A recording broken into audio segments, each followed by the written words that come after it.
அல்ஹம்துலில்லாஹ் அல்ஹம்துலில்லாஹி ரப்பில் ஆலமீன் அஸ்ஸலாத்து வஸ்ஸலாமு அலா சய்யிதினா வ நபியினா வ மௌலானா முஹம்மதின் வ அலா ஆலி சய்யிதினா வ நபியினா வ மௌலானா முஹம்மதின் வ பாரிக் வ ஸல்லிம் அலைஹி. அம்மா பாத். ஃபகத் கால அல்லாஹு தஆலா ஃபி ஷானி ஹபீபிஹி தஅலீம தக்பீர மக்பிர வ ஆமிரா. இன்னல்லாஹ வ மலாயிகத்துஹு யுஸல்லூன அலன் நபி யா அய்யுஹல்லதீன ஆமனூ ஸல்லூ அலைஹி வ ஸல்லிமு தஸ்லீமா.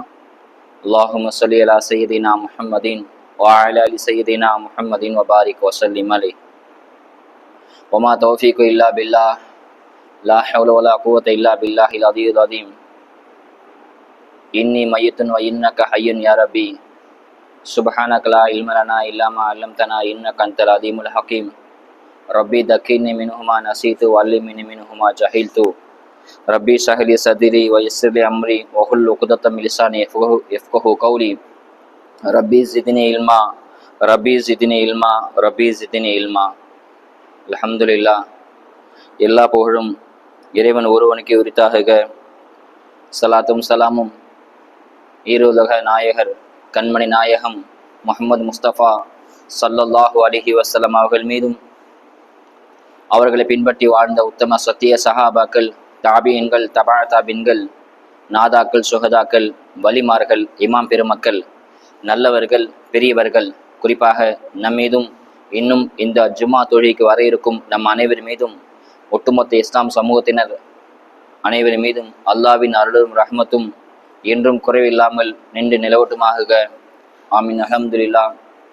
இந்த நல்லதொரு வேளையிலே நல்லதை கேட்பதற்கும் நல்லதை சொல்வதற்கும் தொடர்ந்து அது குறித்து நல்ல விஷயங்களை சிந்திப்பதற்கும் வருங்காலத்திலே அதன்படி செயலாற்றுவதற்கும் வல்ல அல்லாஹ் நம் அனைவருக்கும் தௌஃபீக் செய்வானாக. ஆரம்பமாக அனைத்து நிலைமைகளிலும் அல்லாஹ் ஒருவனையே பயந்து கொள்ளுங்கள் என்று முதலில் எனக்கும் அதற்கு அடுத்து உங்களுக்கும் வசிய செய்து கொள்கின்றேன். அல்ஹம்துலில்லாஹ். அல்லாஹுடைய மாபெரும் கிருபை, வருடத்திலே புனிதமான நாட்கள் என்று அல்லாஹ் சொல்லியிருக்கக்கூடிய இந்த துல்ஹஜ் மாதத்தில் முதல் ஜும்மாவிலே அல்லாஹ் நம்மை அமர் செய்திருக்கின்றான். இது அல்லாஹ் செய்த மாபெரும் கிருபை.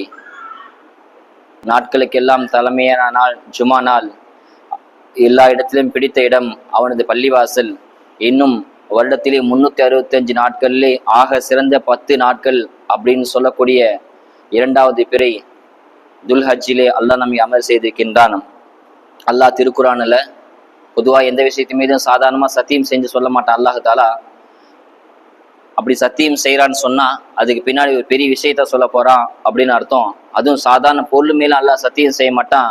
விலை உயர்ந்த ஒரு கண்ணியமான ஒரு மதிப்பு மிக்க பொருள் மீது அல்லாஹ் சத்தியம் செய்வான். அந்த அடிப்படையில் அல்லாஹ் தாலா வல் ஃபஜ்ர், அதிகாலை மீது சத்தியமாக நல்லா சத்தியம் செய்யறான். வல் ஃபஜ்ர் வலயாலின் அஷர் வஷஃபி வல் பத்ர் வல்லைலி இதா அசர். அல்லாஹ் தாலா 10 இரவுகள் மீது சத்தியம் அப்படின்னு சத்தியம் செய்யறான்.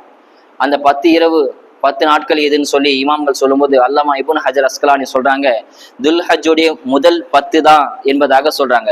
ஆக சிறந்த 10 நாள் எதுன்னு சொன்னா துல்ஹஜ்ஜுடைய முதல் 10 நாள் தான் சிறந்தது என்பதாக அல்லாமா இப்னு ஹஜர் அஸ்கலானி சொல்றாங்க.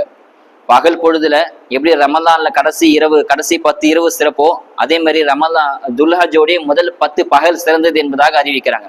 ஏன் இந்த 10 பகல் சிறந்ததுன்னு சொன்னா, இப்ப துல்ஹஜ் பிறை 2ல் தான் நம்ம அமர்ந்திருக்கிறோம். இப்ப அந்த சிறந்த 10 சொல்லக்கூடிய இந்த ரெண்டாவது பிறையில் தான் நம்ம உட்கார்ந்து இருக்கிறோம். ஆக சிறந்த 10 நாட்கள்ல 2வது நாள் இது. ஏன் இந்த 10 சிறப்புன்னு சொன்னா 3 சிறப்பா இமாம்கள் சொல்றாங்க. துல்ஹஜ் பிறை 10 நாட்கள் முதல் 10 ஏன் சிறப்புன்னு சொல்லி 3 விஷயத்த சொல்லி காட்டுறாங்க. ரமலான் கடைசி இரவு ஏன் சிறப்புன்னு, கடைசி 10 இரவு ஏன் சிறப்புன்னு சொன்னா எல்லாத்துக்குமே தெரியும். அதுலதான் அல்லாஹ் தாலா லைலத்துல் கத்ர் இரவு அல்லாஹ் வச்சிருக்கிறான். இன்னும் அந்த ரமலான் கடைசி 10 தான் அல்லாஹ் திருக்குரானை இறக்கனா. அதனால இரவுகள்ல ரமலான்ல கடைசி 10 இரவு தான் சிறந்தது என்பதாக இமாம்கள் சொல்றாங்க. அந்த அடிப்படையில இந்த துல்ஹஜ்ஜில் முதல் 10 நாள் சிறந்தது அப்படின்னு எதை வச்சு சொல்றாங்கன்னு சொன்னா 3 விஷயம். ஒண்ணு, அல்லாஹ் தஆலா சத்தியம் செஞ்சு சொல்றான். அல்லாஹ் பொதுவாகவே எந்த பொருள் மீதும் அவ்வளவு சாதாரணமா சத்தியம் செய்ய மாட்டான். இப்படி இந்த முதல் 10 நாள் மீது சத்தியம் செய்யறான்னு சொன்னா இதுல ஏதோ ஒரு விசேஷ தன்மை ஒளிஞ்சிருக்குது அப்படின்னு நமக்கு புரியுது. இது முதல் தன்மை, முதல் சிறப்பு. 2வது சிறப்பு என்னன்னு சொன்னா, இஸ்லாத்துடைய கடமையான 5 கடமைகளையும் புதிந்த ஒரு நாள் தான் இந்த நாள். இஸ்லாத்துல கடமை கலிமா, தொழுகை, நோன்பு, ஜகாத், ஹஜ்ஜி. இந்த 5யும் ஒரே ஒரு சேர நிறைவேற்ற முடியும் அப்படின்னு சொன்னா இந்த துல்ஹஜ் முதல் 10 தான் நிறைவேற்றலாம். களிமா அதிகமா தக்பீர் ஓதலாம். இந்த நாட்கள் இந்த 10 நாள்ல தக்பீர் ஓதலாம். தொழுகை நம்ம 5 வேளை தொழுதுட்டு வரோம். இன்னொன்னு நோன்பு, அரஃபா நோன்பு வரப்போகுது, அதிலும் சிறந்த நோன்பு, அது நோட்கலாம். அதே மாதிரி ஹஜ்ஜி வேற எந்த மாதத்திலும் ஹஜ்ஜி செய்ய முடியாது. வேற எந்த மாதத்துல நீங்க ரபியாவில் நான் ஹஜ்ஜி செய்வேன்னு சொன்னா அது ஹஜ் ஆகாது, உம்ரா தான் ஆகும். ரமலான் சிறந்த மாசம், நான் ரமலான்ல ஹஜ்ஜி செய்யறேன்னு நீங்க போன சொன்னா அது ஹஜ் ஆகாது, மாற்றமாக அது உம்ரா தான் ஆகும். அந்த மாதிரி ஹஜ்ஜும் பொதிந்து கூடிய மாதம் தான் துல் ஹஜ் மாதம். குர்பானி ஜக்காத்து எப்போ வேணா தர்மம் செய்யலாம். ஜக்காத்து ரமலான் மட்டும் கொடுக்கலாம் கிடையாது, எந்த மாசத்துலனா ஜக்காத்து கொடுக்கலாம். ஆக துல்ஹஜ்லயும் ஜக்காத்து கொடுக்க வாய்ப்பு அல்லாஹ் கொடுத்திருக்கான். ஆக இந்த 5ம் பொதிந்து இருக்குது. அது மட்டும் அல்லாமல் குர்பானி என்னக்கூடிய ஒரு உயர்ந்த அமலும் இந்த துல்ஹஜ்ல பிறந்தது. இது 3வது சிறப்பு. முதல் சிறப்பு அல்லாஹ் சத்தியம் செய்யறான். 2வது சிறப்பு இஸ்லாத்தின் 5 கடமைகளும் பொதிந்த ஒரு 5 கடமைகளையும் செய்யக்கூடிய ஒரு மாதம், தகுந்த மாதம் எதுவும் சொன்னா இந்த துல்ஹஜ் மாதம் தான். அதே மாதிரி 3வது சிறப்பு என்னன்னு சொன்னா ஆக உயர்ந்த அமலான ஹஜ்ஜும் குர்பானியும் இந்த மாதம் தவிர வேற எந்த மாதத்திலும் நிறைவேற்ற முடியாது. ஹஜ்ஜி துல்ஹஜ் மாதம் மட்டும்தான் ஹஜ்ஜி நிறைவேற்ற முடியும். அதே மாதிரி குர்பானி வேற எந்த மாதம் ரபியுல் அவ்வல்ல தான் நான் குர்பானி கொடுப்பேன்னு சொன்னா அது குர்பானி ஆகாது. சாதாரண அறுப்பு, சாதாரணமாக நீங்க சாப்பாட்டுக்கு அறுக்குறீங்க அப்படின்னு ஆகுமே தவிர அது அல்லாஹ்க்காக வேண்டி குர்பானி கொடுத்தது ஆகவே ஆகாது. ஆக சிறந்த ஹஜ்ஜும் குர்பானியும் நிறைவேற்றக்கூடிய ஒரு மாதம் இந்த துல்ஹஜ் மாதம். அதனால இது சிறப்பு மிகுந்த மாதம் என்பதாக இமாம்கள் சொல்றாங்க. இந்த மூணு அம்சமும் நிறைந்திருக்க மாதம் தான் துல்ஹஜ் மாதம். ஆக அல்லாஹ் அப்படிப்பட்ட சிறப்பு அல்லாஹ் கொடுத்திருக்கலாம். எந்த அளவுக்கு சொன்னா இந்த துல்ஹஜ் முதல் 10ல அரஃபான்னு ஒரு நாள் இருக்குது, பெரிய 9ல அரஃபா. அரஃபா அப்படின்னு சொன்னா அல் ஹஜ்ஜு அரஃபா. ஸல்லல்லாஹு சொல்றாங்க ஹஜ்ஜினாலே அரஃபா தான்ப்பா. அரஃபான் ஹஜ்ஜின்னு சொன்னா நீங்க தொங்கோட்டம் ஓடுறது, செய்து மினால செய்து அதெல்லாம் ஸல்லல்லாஹு சொல்லல. குறிப்பா சொல்றாங்க நீங்க அரஃபா மைதானத்தை தங்காம வந்தீங்க, அரஃபால போய் நீங்க விசிட் பண்ணாம வந்துட்டீங்க சொன்னா உங்க ஹஜ்ஜி கூடாது. ஹஜ்ஜினாலே அரஃபா தான். அரஃபாக்கு போயிட்டு வந்தாதான் ஹஜ்ஜி என்பதாக சொல்றாங்க.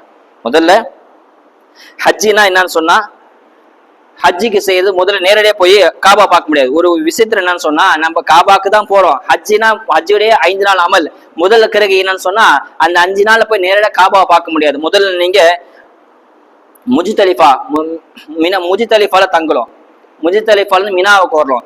திரும்ப மினால இருந்து திரும்ப முஜ்தலிஃபாவுக்கு வரலாம். அதுக்கப்புறம் தான் நீங்க அரஃபாக்கு வந்ததுக்கு அப்புறம் தான் நீங்க காபாவை போய் சந்திக்க முடியும். 5 நாள் அமல், ஹஜ்ஜுடைய 5 நாள் அமல் எதுன்னு சொன்னா முஜ்தலிஃபா, மினா இதெல்லாம் முடிச்ச பிறகுதான், அரஃபாலாம் முடிச்ச பிறகுதான் நீங்க காபாவுக்கே போக முடியும். ஆக ஹஜ்ஜுடைய அமல் காபாவை பார்க்கறதுக்கு நீங்க முதல்ல அரஃபால வந்து தங்கலாம். அரஃபால தங்காம அந்த ஹஜ்ஜு கூடாது.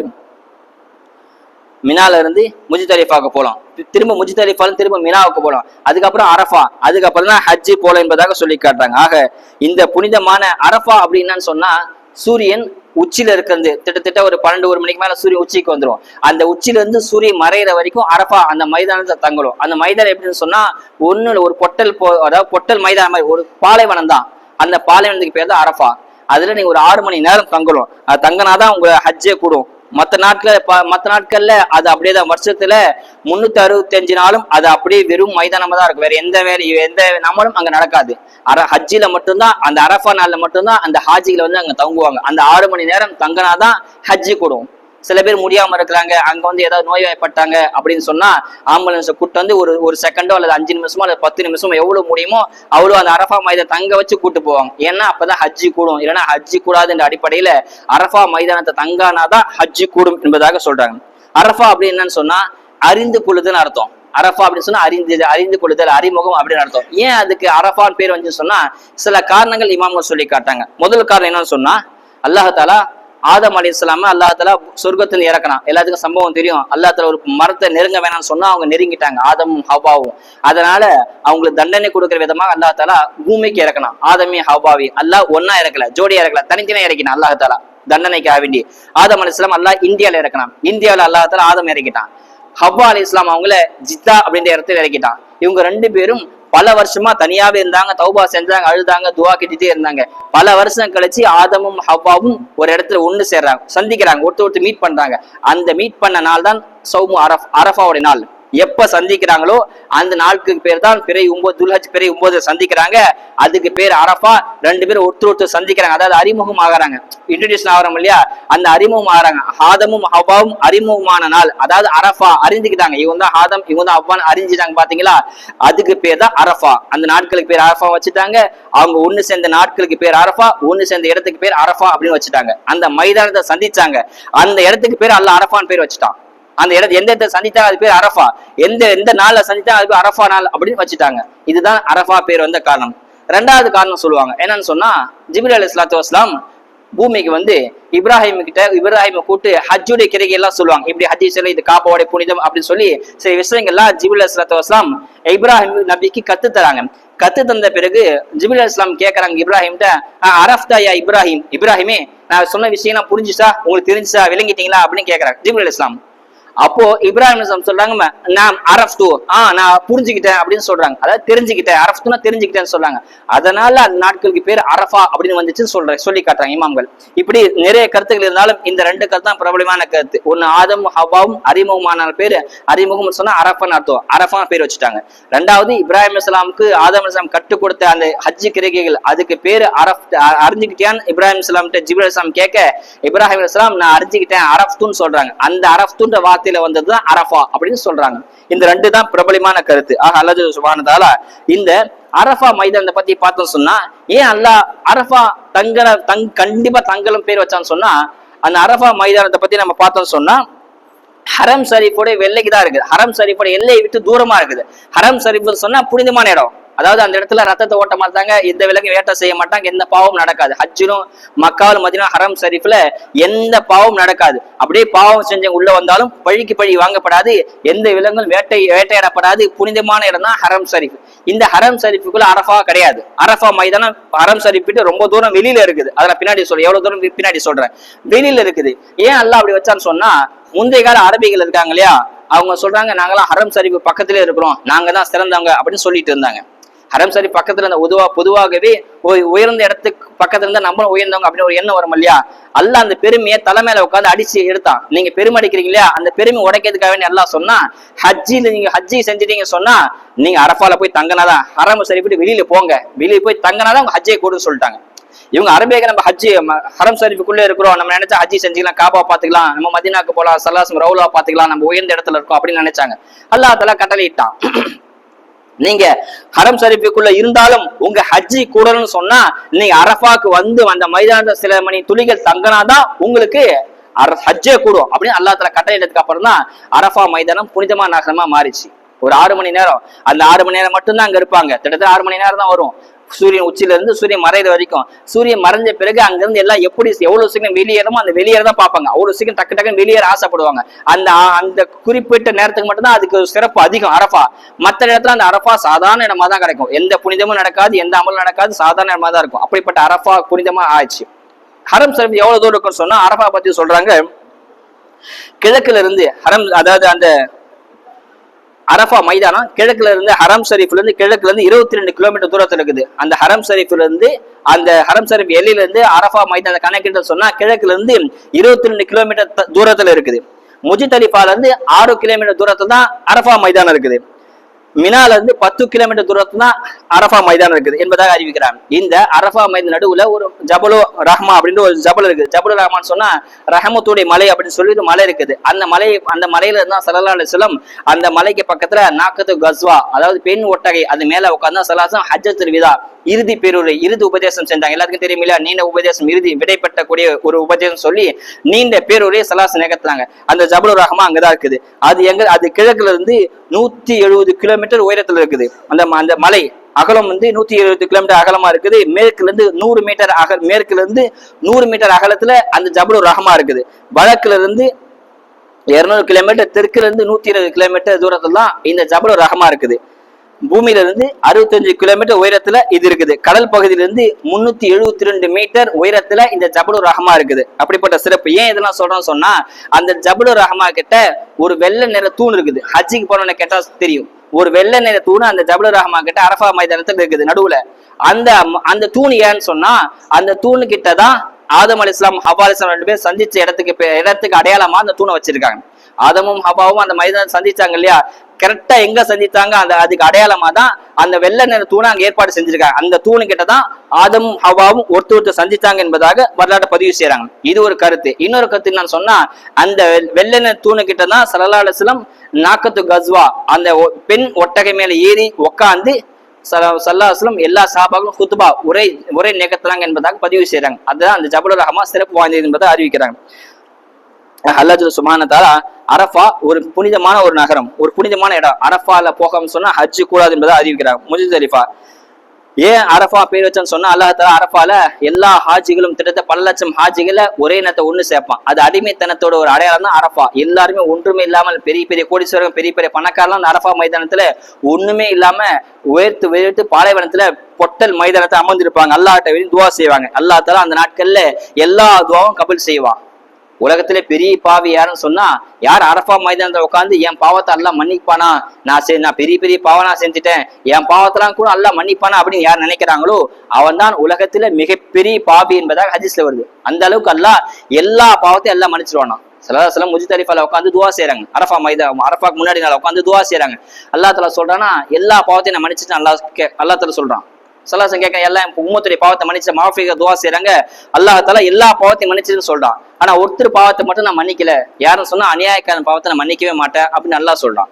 அந்த அளவுக்கு அநியாயம் எவ்வளவு பேர் நாட்டுல சர்வசாதாரணமா அன்பன் தம்பிகள் அநியாயம் செய்யறாங்க. நிலத்துல அநியாயம், காசுல அநியாயம், வியாபாரத்துல மோசடி, இப்படி அநியாயம் செய்யறாங்க இல்லையா, அவங்க பாவத்தை மட்டும் நான் மன்னிக்கவே மாட்டேன் அப்படின்னு அல்லாஹ் சொல்லிட்டான்.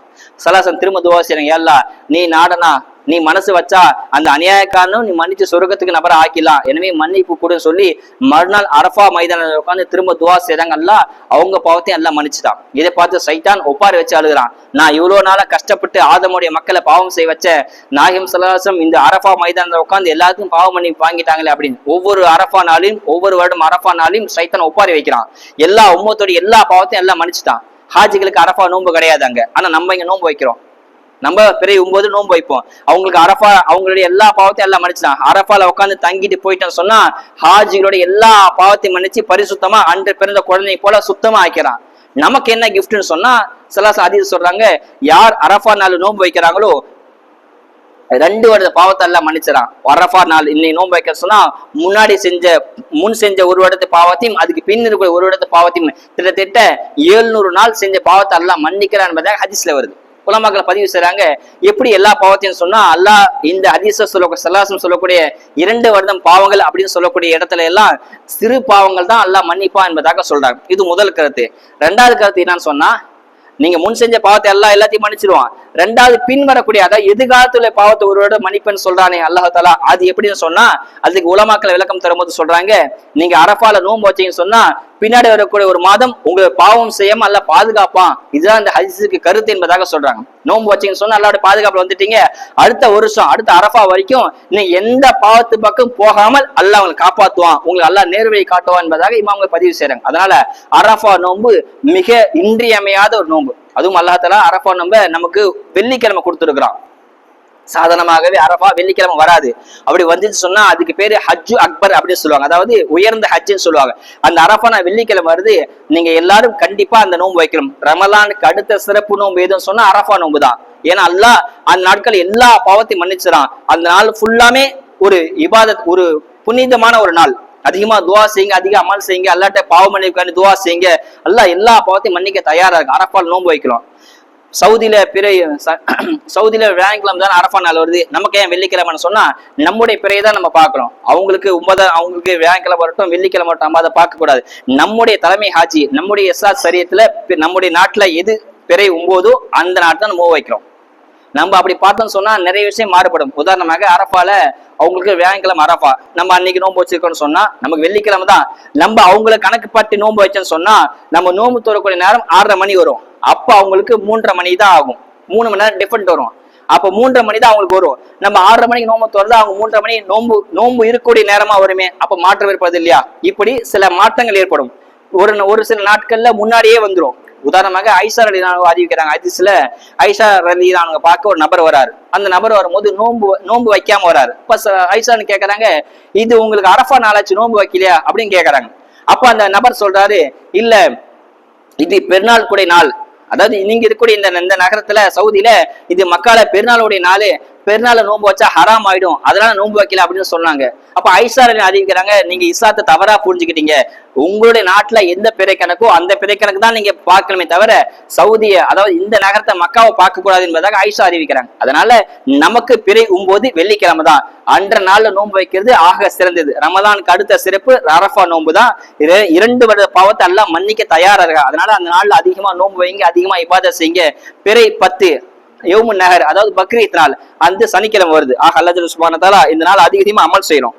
இன்னும் அரஃபா நோம்பு எதுக்கு உதாரணம் சொன்னா, மஹ்ஷர் மைதானத்துக்கு ஒரு எடுத்துக்காட்டு தான், ஒரு முன்னோட்டம் தான் இந்த அரஃபா மைதானம். மஹ்ஷர் மைதானத்துல நாளைக்கு மறுமை அல்லாஹ் தஆலா எல்லா மக்களையும் நிற்பான். எப்படின்னு சொன்னா, ஆயிஷா ஸல்லல்லாஹு சொல்றாங்க, மக்கள் எல்லாமே நிர்மாணமாக நிற்பாங்க, ஆடை இன்றி நிற்பாங்க அப்படின்னு சொல்லும் போது, அப்ப ஆயிஷா ரலியல்லாஹு கேட்கறாங்க, நான் அப்படி நின்றேன்னு சொன்னா ஒருத்தர் அவுரத்தை பார்க்க, தன்னுடைய மறைவிடத்தை பார்க்க நேரிடுமே அப்படின்னு ஆயிஷா கேட்க, எல்லாத்துக்குமே சாதாரண கேள்வி தானே.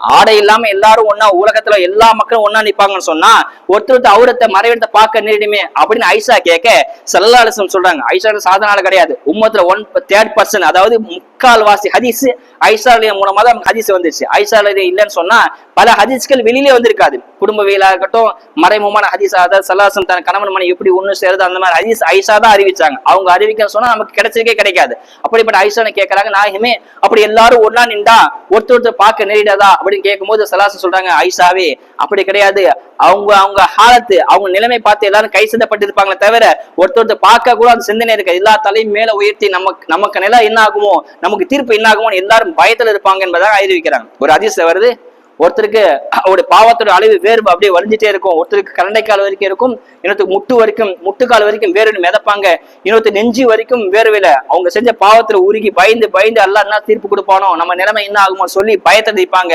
அந்த வேர்வையே அவங்களோட சொந்த வேர்வையே உடம்பு ஃபுல்லா வலிஞ்சு நெஞ்சு வரைக்கும் இருக்கும், இன்னும் சிலருக்கு தலை வரைக்கும் இருக்கு என்பதாக அறிவிக்கிறாங்க. அந்த அளவுக்கு ஒரு மஹ்ஷர் மைதானம் மிக கடுமையான ஒரு நிலை.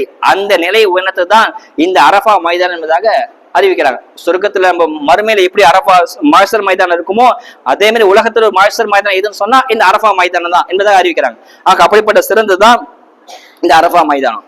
எடுத்த உடனே காபாக்கு போக முடியாது. முதல்ல அரஃபால இருந்து முஜ்தலிஃபாக்கு போய் மினால சைத்தான கல் எறிஞ்ச பிறகுதான் காபாக்கு போக முடியும். ஏன் அல்லாஹ் அப்படி வச்சிருக்கான்னு சொன்னா, நம்ம இப்ப சீஃப் மினிஸ்டரை பார்க்க போறோம்னு சொன்னா ஸ்ட்ரெயிட்டா சீஃப் மினிஸ்டரை பார்க்க முடியாது.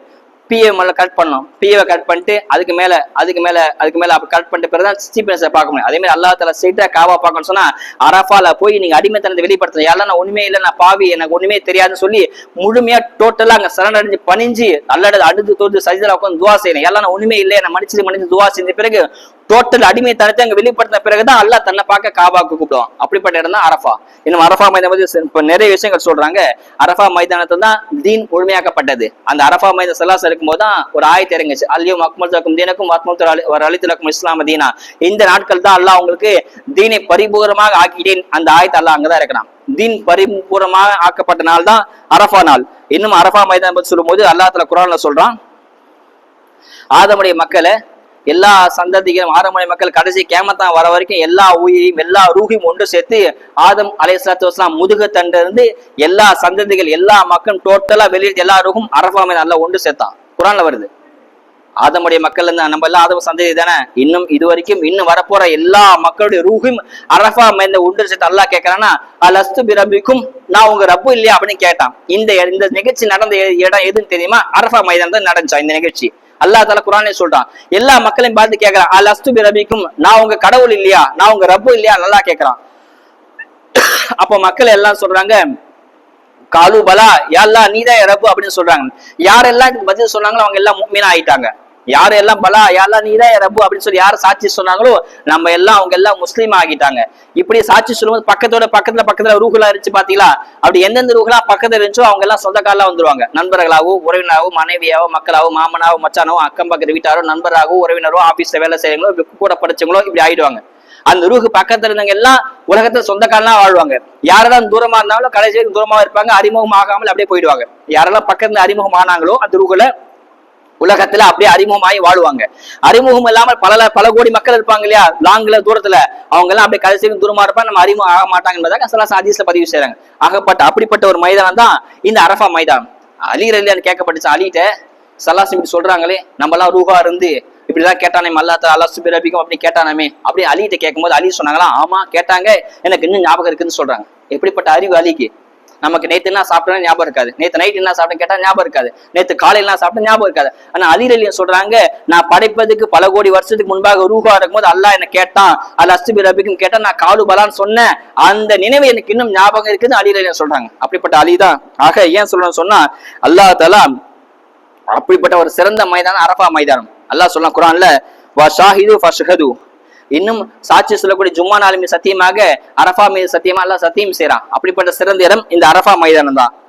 அல்லாஹ் தஆலா இன்னொரு ஆயத்துல சொல்றான், வல் ஃபஜ்ர், துல்ஹஜ்ஜோடைய அதிகாலையின் மீது சத்தியமாக, அல்லாஹ் முதல் சத்தியம். இன்னொன்னு வலயாலின் அஸ்ர், முதல் 10 இரவுகள் மீது சத்தியமாக, வல் வஸ்ர் 10வது நாள் மீது சத்தியமாக, வல் வத்ர் இன்னும் அரஃபா நாள் 9வது மீது சத்தியமாக, வல்லைல் 10ஆம் நாள் இரவு மீது சத்தியமாக அப்படின்னு 5 சத்தியம் செய்யறான். துல்ஹஜ் மாதத்துல இமாம்கள் இப்படி விளக்கம் தராங்க. வல் ஃபஜ்ர் துல்ஹஜ்ஜோடைய முதல் நாள் அதிகாலை மீது சத்தியமாக, வலயாலின் அஸ்ர் 10 நாள் இரவு மீது சத்தியமாக, வஸ்ஸஃபி 10வது நாள் மீது சத்தியமாக, வல் வத்ர் இன்னும் 9வது நாள் அரஃபா நாள் மீது சத்தியமாக, வல்லைல் இன்னும் 10ஆம் நாள் 20 மீது சத்தியமாக சொல்லி 5 இரவு மீது துல்ஹஜ். அந்த 5 சத்தியமும் இந்த துல்ஹஜ் பிறை 10ல தான் இருக்குது. அப்படிப்பட்ட சிறப்பான மாதம் தான் இந்த துல்ஹஜ்ஜுடைய மாதம். அல்லாஹ் சுப்ஹானஹு வ தஆலா இந்த நாட்கள் அதிகமா தக்பீர் சொல்லலாம். அபூ ஹுரைரா இன்னும் இப்னு உமர் ரலியல்லாஹு போனவங்க எல்லாம், இப்னு உமர் ரலியல்லாஹு அவங்கலாம் துல்ஹஜ் பிறை 1ல இருந்து 10 வரைக்கும் அதிகமா தக்பீர் சொல்லிட்டே இருப்பாங்க. அல்லாஹ் அக்பர் தக்பீர் சொல்லிட்டே இருப்பாங்களாம். இன்னும் கடைவீதிக்கு போனா சத்தமா தக்பீர் சொல்லுவாங்களாம். ஏன்னா மற்ற மக்கள் தக்பீர் சொல்லுவாங்க சொல்லிருக்க வேண்டி சத்தமா தக்பீர் சொல்லும் போது ஹதீஸ்ல வருது. இன்னும் சொல்றாங்க, அரஃபா நாள் வரைக்கும் சில சஹாபாக்கள் நோன்பு வச்சுலாம் இருக்கிறாங்களா, நோன்பு வச்சிருப்பாங்களாம். அந்த அளவுக்கு சிறப்பான பிறை 9 வரைக்கும் நோன்பு வச்ச சஹாபாக்கெல்லாம் இருக்கிறாங்க. ஹதீஸ்ல பதிவு செய்றாங்க. அப்படிப்பட்ட ஒரு நாள் தான் இந்த அரஃபா நாள். இந்த அரஃபா நாள் அதிகமா நோன்பு வைக்கிறோம். ஆக அரஃபா பிறை 9ல இருந்து அன்று நாள் ஃபஜ்ர்ல இருந்து 5 வரை தொழில் தக்பீர் சொல்லப்படும். ஃபஜ்ர்ல இருந்து 3 தடவை தக்பீர் சொல்லுவாங்க. இது ஆண்களாகட்டும் பெண்களாகட்டும், வீட்டுல தொழுதாலும் சரி தனியா தொழுதாலும் சரி எல்லாரும் தக்பீர் சொல்லுவாங்க. பிறை 9ல இருந்து செவ்வாய்க்கிழமை அசர் வரைக்கும் கிட்டத்தட்ட 23 வக்து, வெள்ளி சனி ஞாயிறு திங்கள் செவ்வாய் அசர் வரைக்கும் 23 வக்து ஒவ்வொரு ஃபர்லான தொழுகைக்கும் தக்பீர் சொல்றது நம்ம மீது அல்லாஹ் தஆலா சுன்னத்தாக்கிருங்க. அல்லாஹ் சுப்ஹானஹு வ தஆலா வரக்கூடிய ஒரு அரஃபா நோன்பு வெள்ளிக்கிழமை வருது. வெள்ளிக்கிழமை ஆக சிறப்பான நாள், நாட்கள்லயே சிறந்த நாள் அரஃபா நாள். இன்னும் சொல்றாங்க, ஹைது துவாய் யௌம் அரஃபா, துவாலே சிறந்த துவா எது தெரியுமா? அரஃபா நாள்ல கேட்கறீங்க பாத்தீங்களா, அந்த துவா தான் சிறந்த துவா என்பதை ஸல்லல்லாஹு சொல்றாங்க. அந்த நாள்ல அதிகமா நோன்பு வைங்க, அந்த நாள்ல நோன்பு வைங்க, அதிகமா அமல் செய்யுங்க. அல்லாஹ் சுப்ஹானஹு வ தஆலா அரஃபா நோன்பு அடைகிற தௌஃபீக் அல்லாஹ் தந்தர் புரிவானாக. அஸ்ஸலாமு அலைக்கும் வரஹ்மத்துல்லாஹி வபரகாத்துஹு.